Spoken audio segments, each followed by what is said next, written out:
307. Residential Advisory Service funding request. This is a long-standing item on the agenda. I will move that. Is a seconder for that? Glenn Livingston. Yeah. Right. Glenn. Is there any discussion? Yanni? Yeah, I just think there's probably two lessons that I think we need to learn from this. One is around getting MOUs actually not being signed without coming to council. Like, I find it strange that we can enter into MOUs without council giving approval. And the second thing is that the minister announcing that we were going to fund this 50% at a recovery update when we hadn't even made a decision on funding. So, I think we've done a lot of work to get to this stage, and I don't want to vote against this, but I do hope that we can put some protocols in place going forward that actually make it really clear that as a council, A, we don't expect the minister to be announcing things that we haven't decided, and B, we don't expect MOUs to be signed without coming to council for approval. MOU hasn't been signed. Well, it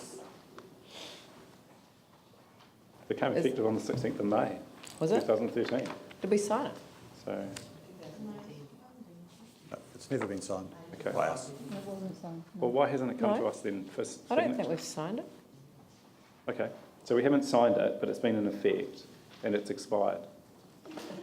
So, like, it just seems really strange. No, the MOU wasn't just with us. It was with several parties. So it was the Canterbury Earthquake Recovery Authority, the Insurance Council, EQC, and we just didn't sign it. We were available to be a party to it, but that's what this debate's all been about. It's been about becoming a party to the MOU and funding it.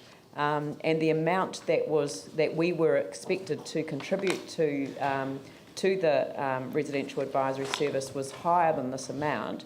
I felt that we had set aside money from the mayoral earthquake fund. So this is not coming from rates, it's coming from donations that have come from good-hearted people from throughout the country.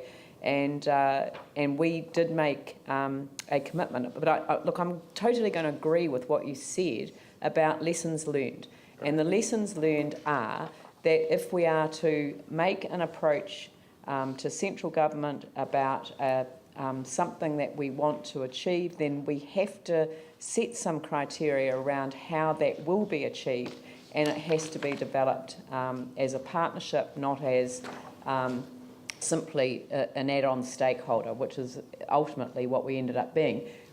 And I don't think that either of us really got what we anticipated that we were asking for. So, and I think that's why I think it's quite justifiable not to take all of the money that was set aside from the mayoral fund and contribute that to a service when in fact the previous council made a commitment to establish a more advocacy-oriented service, which I think is fine. And as it's turned out, they've ended up being quite complementary, and they work together very cooperatively. So it's ended up well enough in the end, but I think we do need to learn lessons with how it's been and established. Also, if there's governance groups of these things set up, that we should actually appoint as council to that governance group. Yeah, but I don't think that was the case in this one. Thanks.